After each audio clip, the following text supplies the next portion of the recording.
As minhas dublagens eu deixo com legenda, pois quando eu dublo um documentário, eu o faço sem pausa. Então, às vezes, eu não consigo ler a frase inteira. Um conselho é que sempre escute e leia a legenda abaixo.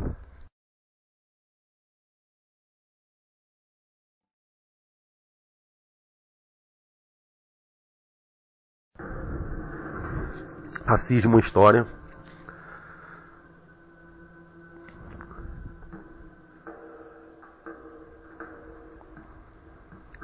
O racismo surge realmente nos séculos XVI e XVIII, sobretudo nesse último, os europeus praticamente a escravidão e há alguns séculos escravizaram pessoas na África e no Novo Mundo. A história do racismo no mundo ocidental é amplamente associada à escravidão como uma forma primitiva do colonialismo, e nesse contexto que algo chamado raça é criado.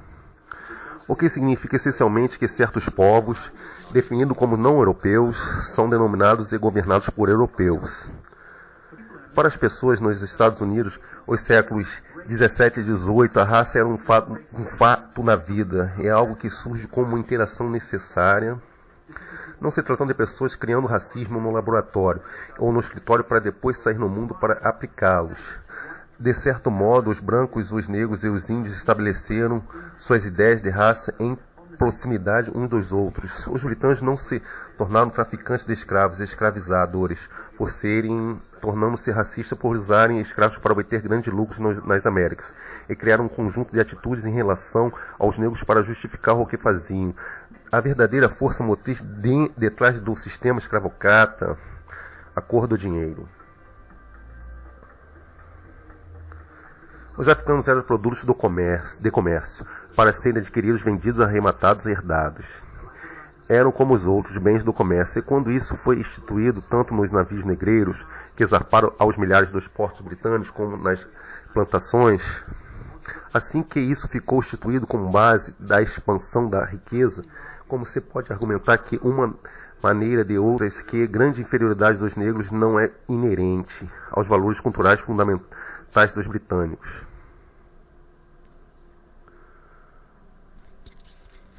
John Hooke foi talvez o primeiro comerciante inglês a raptar escravos do Tigrinho, situado a alguns quilômetros de Freetown, e retirar forças escravos da Serra Leoa.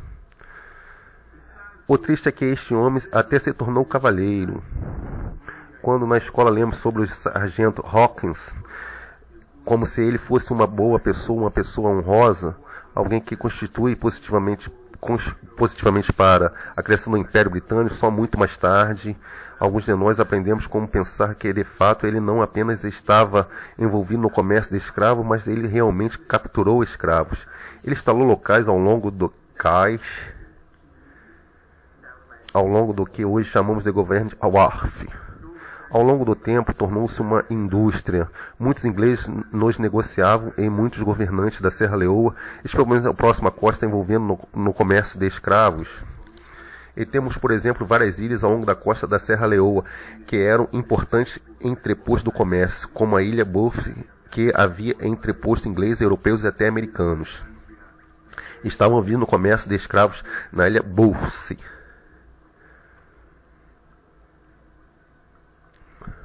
Quando um comerciante vinha comprar, eles eram numerosos aqui. Se fosse do grupo A, levavam o grupo A e colocavam naquele espaço onde havia uma fogueira, e eles eram marcados no ombro. Claro que sabemos que eram levados, capturados, amarrados, acorrentados e jogados dentro dos navios. Era uma experiência terrível para os escravos, do momento em que eram capturados até chegarem ao chamado Novo Mundo.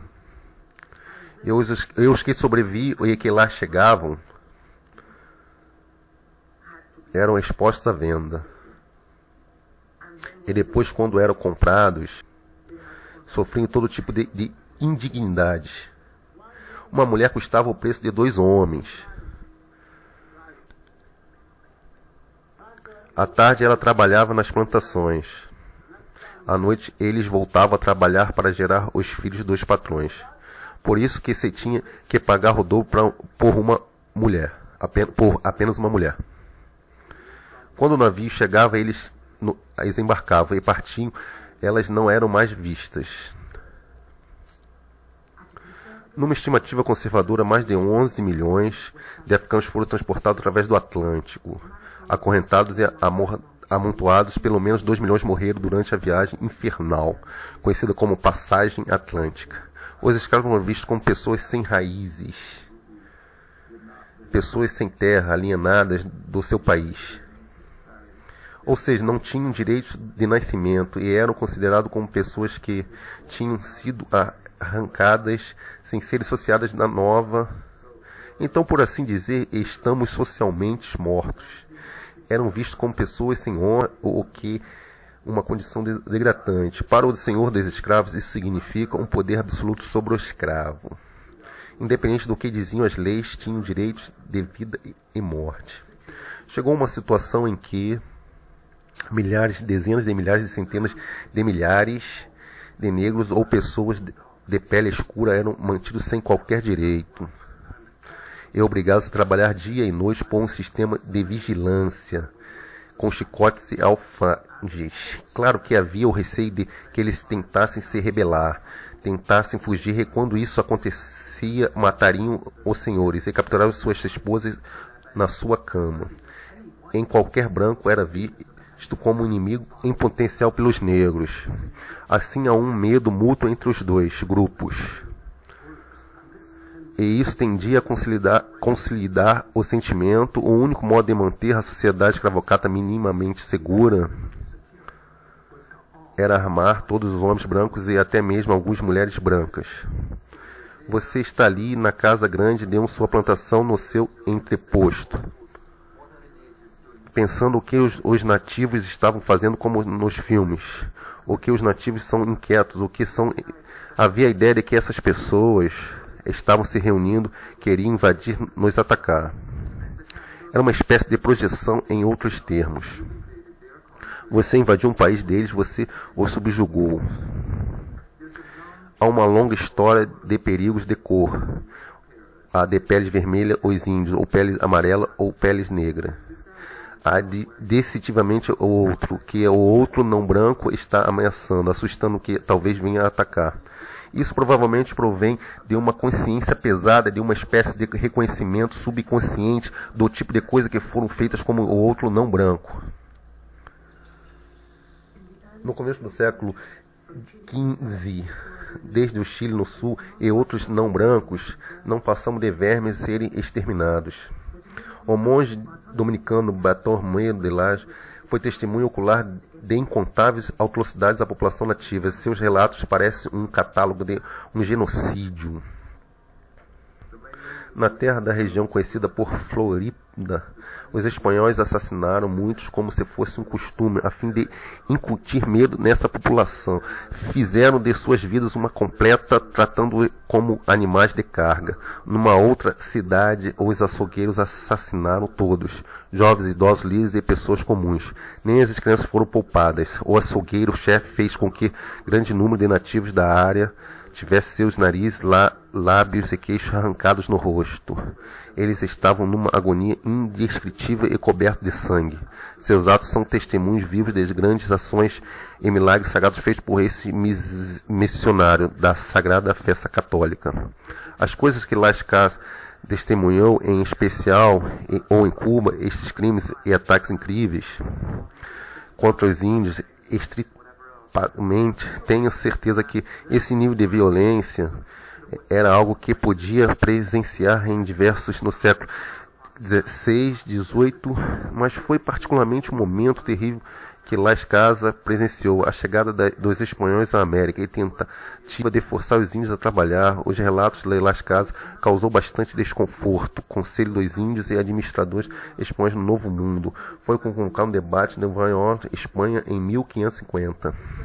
O debate consistia não apenas nos maus tratos, mas podia ser classificado como seres debatendo com Las Casas, o defensor da população nativa.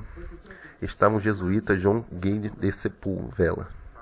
Nessa época, a Espanha estava na América há cerca de 50 anos, e durante esse período, a brutalidade cometida pelos conquistadores atingiu tal monta que despertou, e nesse contexto surgiu esse debate.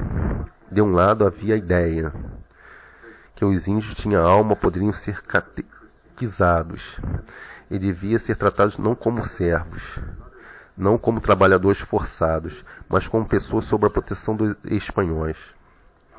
Do outro lado, o debate estava a ideia de que talvez esses povos não tiveram alma, talvez eles fossem escravos naturais.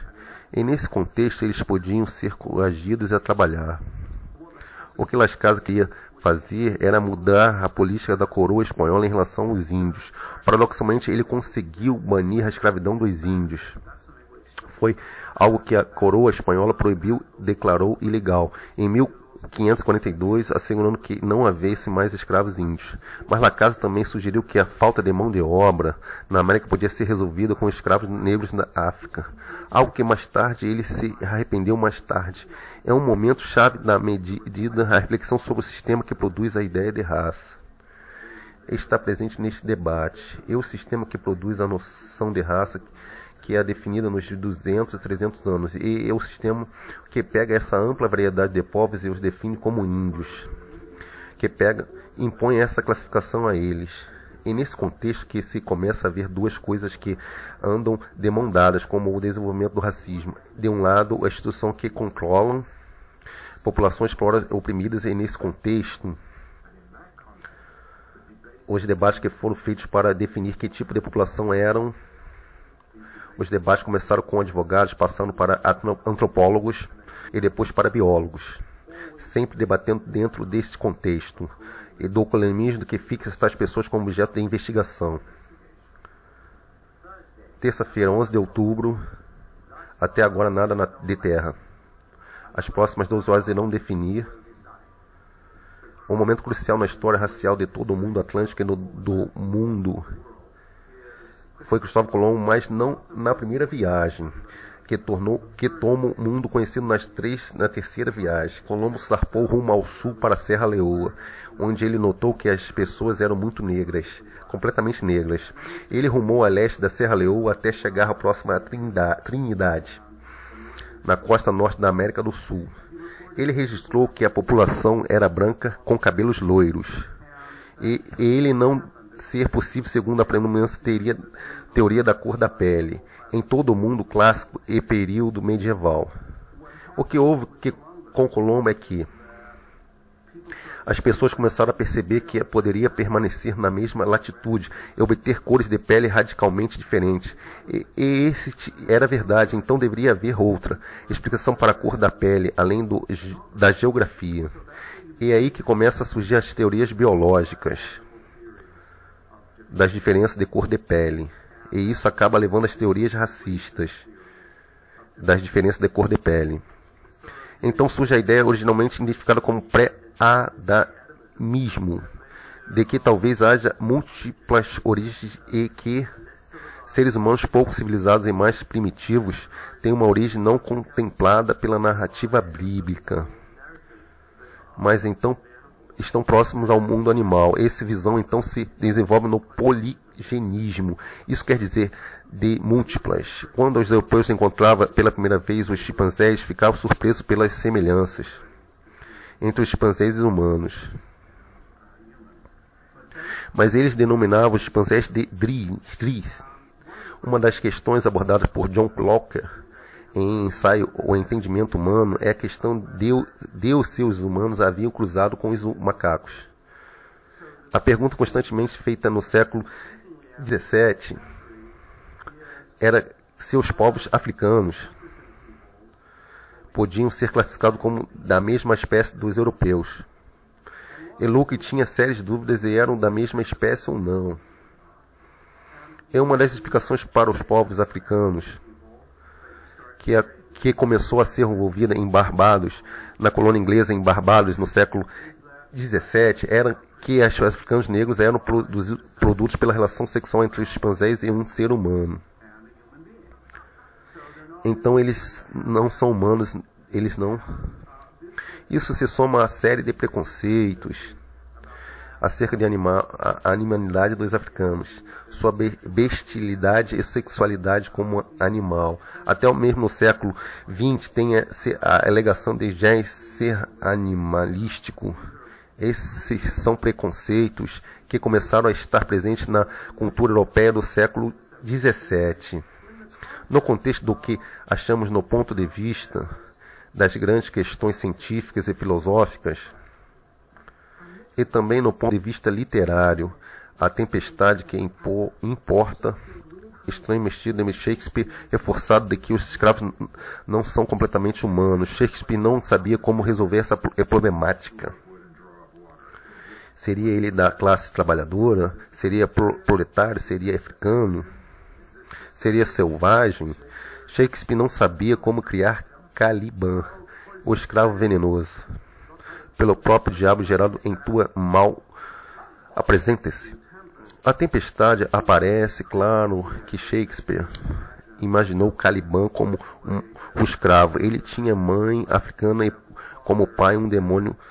A certo aspecto, Caliban é a primeira representação do rebelde, sexualmente obcecado, violento, ignorante, escravo negro. Sujo como és, trata-se como gente, alojando-te em, até quando a ousada quiser ter-lo feito, mas me impediste. Eu teria provocado a ilha com calibãs povoados. Shakespeare o retrata como alguém que poderia ser enganado, como nada de metanfetamina, mas por alguns enganos e algumas bebidas. Muitos calibãs eram encontrados nas plantações inglesas da América. De fato, a tempestade foi parcialmente inspirada na história de navio que escapou da Bermudas com tripulação e Samblon rumou para as plantações de Virgínia, uma colônia escravagista onde Shakespeare tinha investimentos. A noção econômica da plantação com um grande lugar de agronegócios, de grande cooperação de trabalho humano para o campo agricultável, começou na Irlanda, começou em Essex. Claro que era uma casa de comércio londrina que queria fabricar laticínios e iniciar plantação em Essex. Na época de Shakespeare, no fim da vida de Shakespeare, a Virginia Company estava fundando uma colônia na Virgínia. A ideia de que as grandes dias na Inglaterra começaram em Elizabeth. Não houve colônia inglesa bem-sucedida no reino. As grandes vitórias imperialistas agressivas inglesas começaram no século XVII sob o governo de Cromwell, com a expansão do império e a conquista da Jamaica. E aí os ingleses também começaram a ser como parte da raça branca superior. Oliver Cromwell é um personagem corajoso, poderoso e revolucionário.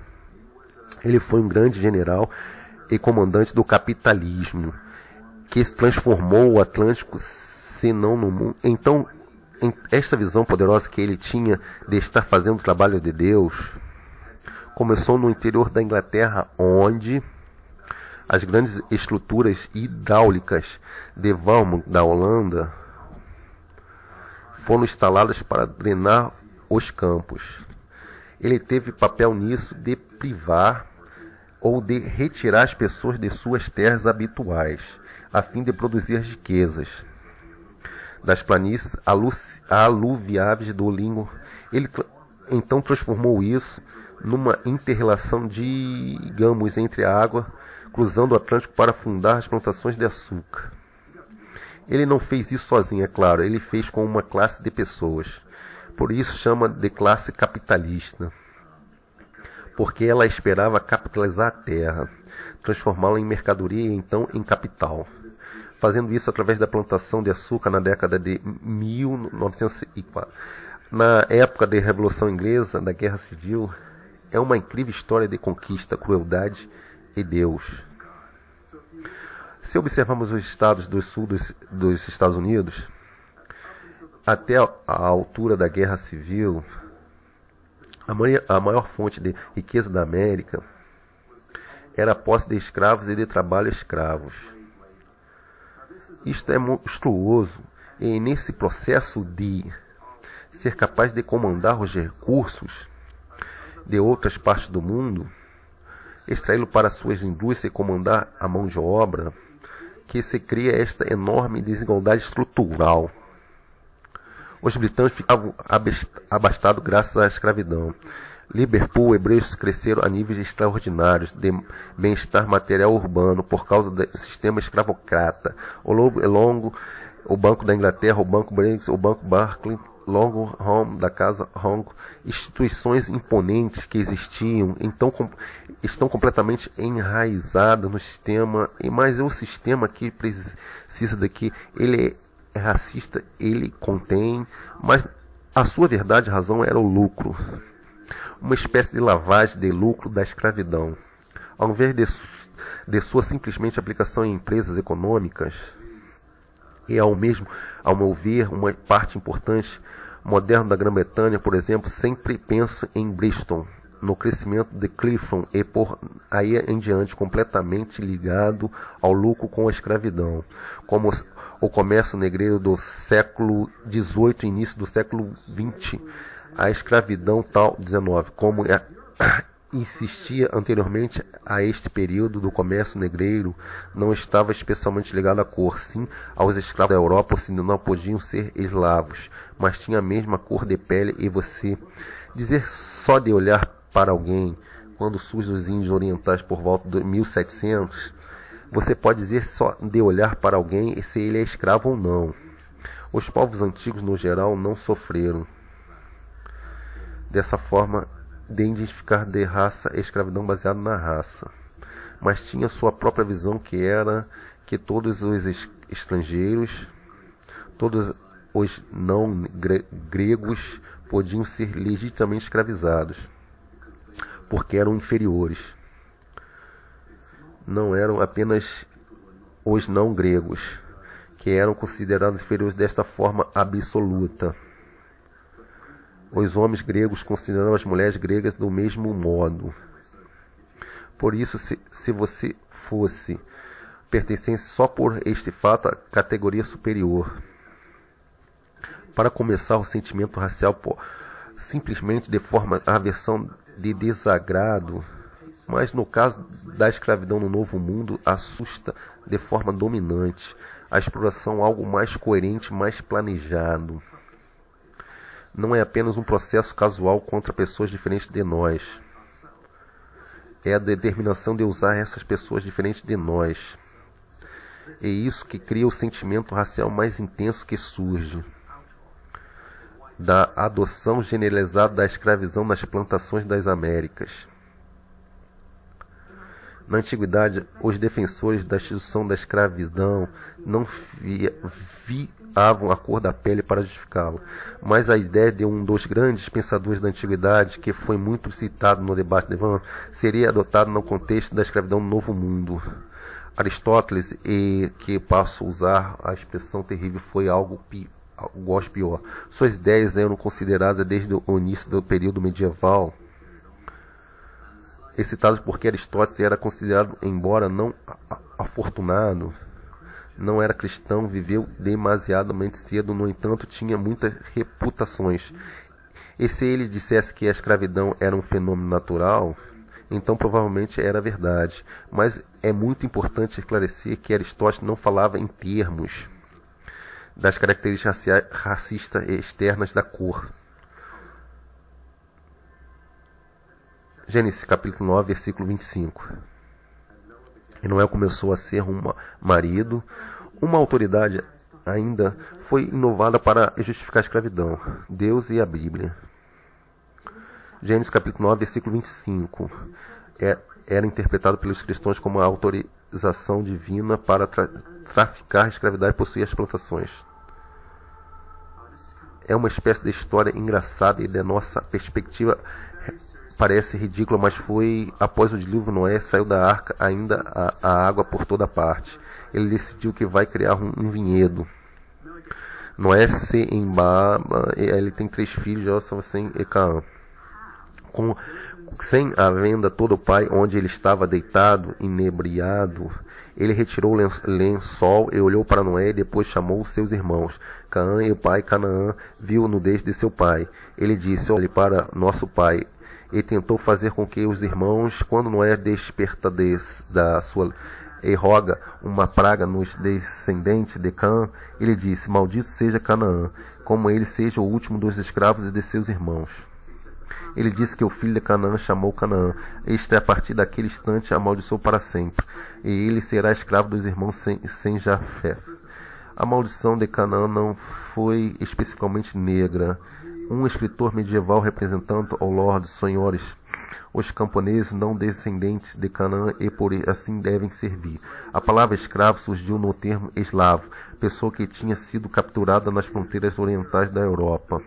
E por volta do século XV, quando os portugueses identificavam especialmente os africanos como maldição. Mas a ideia de que um ramo da família humana tinha sido escravizado por causa desta, o último para os oponentes, é uma versão que agrada a todos os opressores. Pois você pode escolher qualquer grupo, que se queira escravizar ou oprimir, como sendo descendente de Cã, assim tem de ser uma injustificativa briga para maltratá-lo.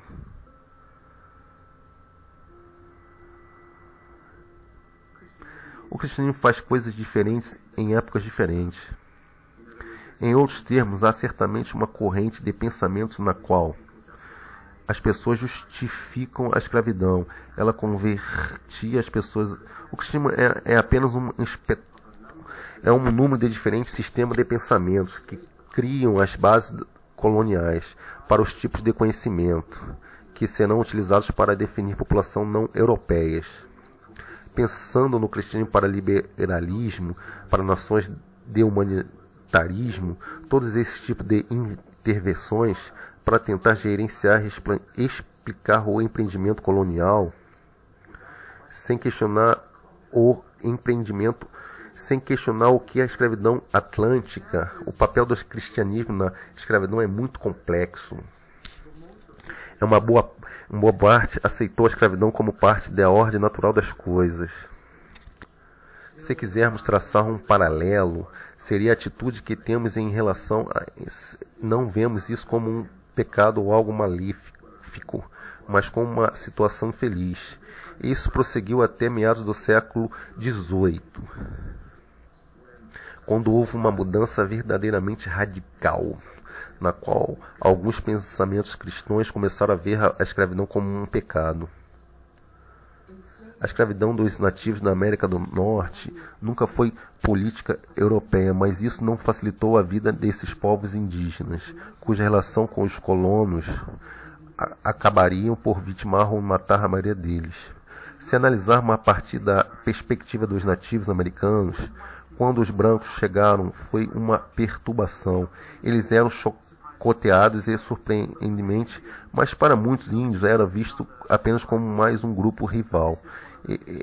E é um dos fatos interessantes da história americana do século XVIII. Na perspectiva dos índios, semelhantes ou outras nações, talvez os se negociados e fizesse guerra com, talvez se analisasse os brancos, outra nação, ou eles não viam as coisas em termos de, se quisermos expressar por os assentamentos,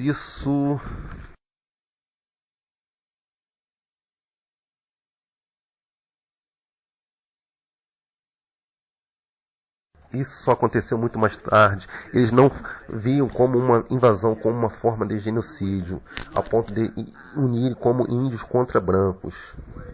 Os modos de pensamento do homem branco não são estranhos, mas apesar de nossas peles terem tons diferentes, somos amigos Chicagok. Podemos falar do século XVIII como um período de 100 anos no qual os índios começaram a perceber que a batalha entre homens e brancos, em 1763, para grupos diferentes de índios, porque os ventos estavam mudando, ele foi liderado por um índio que cercou a Forte Britânia em Detroit. Ele não conseguiu destruir o forte, mas assustou e fez com que Londres tomasse de liberdade com os índios. Especialmente uma coisa mais extraordinária que aconteceu é que George III declarou no outubro uma linha de proclamação, como foi uma linha de proclamação que proibia que qualquer colono se fixasse além das montanhas dos Apaches. Efetivamente, a ideia para preservar as relações comerciais britânicas com os índios, mas a ironia é que havia muitos colonos brancos viajando para a América em procura de terras. Assim, em 1763, essa proclamação real cria uma nova tensão entre os colonos brancos da América e a coroa. Esse foi um dos fatores da Revolução Americana. Os colonos brancos passaram a acreditar depois de 1900 que o governo britânico não os apoiava. Após a Revolução Americana ou no processo da Revolução, os americanos brancos físicos e nos Estados Unidos deixaram ser uma nação amiga dos índios. Esse cara fala muito rápido. Os nativos americanos estavam numa situação difícil. Se eles aliassem os britânicos, cuja base era forte em Detroit, arriscavam sofrer a ira dos rebeldes sediados. Se aliasse a esses americanos, esses estariam pedindo uma relação aplicável dos britânicos. E quando tentaram, mesmo que estivesse na Pensilvânia, um estado fundado pelos Quakers sobre o princípio do amor cristão, também sofreram consequências fatais. Um grupo de que permaneceu neutro foi os dos índios cristãos moraviam, que estavam reunidos em 3 pequenos, e mais importante, eles deram, como no moradia cristão devia haver de 100 a 150 anos, tentaram ficar fora da guerra. Não eram índios hostis, tinham adotado dos costumes, equipamentos e tecnologia dos brancos. Liam a Bíblia, estovam hinos, eram para todos os efeitos um modelo para pessoas que queriam converter a civilizar. Então, um grupo de Pensilvânia chegou, quando eles reconheceram tudo que podia servir como ferramentas, machados, o que quer que pudesse ser usado contra, se reuniram e decidiram matar todos eles. Cada um dos índios, na verdade, a maioria era de mulher. Creio que havia cerca de 30 homens. Os outros, cerca de 60 ou mais, eram de mulheres. Foram massacrados, foram levados aos pares. Uma cabana onde recebiam um golpe. O miolo estava sem considerar que eles eram guerreiros. Ao fim do massacre, os milicianos brancos desapareceram. Nunca foi tomada qualquer medida legal contra eles. O argumento foi que esses índios tinham ferramentas com inscrições, tinham livros e implementos que só podiam ter roubado os brancos. Essa tragédia ou ironia de tudo, de certo modo, as pertences que demonstram que os índios eram civilizados foram usados. Os militantes não acreditavam. Creio que uma história muito evocada, porque o começo com brancos e índios vivendo junto. Tinham se transformado numa espécie de guerra racial atroz, na qual a distinção entre o bom e o mau índio foi completamente.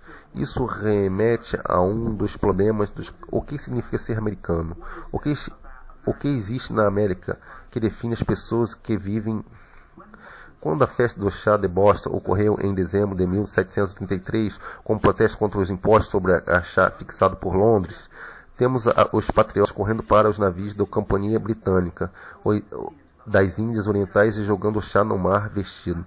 Para mim isso é muito interessante, porque se vestirem de índios para provar, quando se passa a fase de dominação militar dos índios, ele se torna bastante útil culturalmente e articular o americano, a ideia de ser americano. Por isso, há motivo para ver carros chamados choque e patique. Se listarmos as principais chaves, tributos indígenas, é provável encontrar um veículo batizado em nome deles, o helicóptero Apache, ou míssil Thompson. Não precisamos ir longe para achar essa ligação. Como muita gente cita, o índio aparece na moeda, mas o africano não aparece. O índio era uma espécie de símbolo no estilo americano.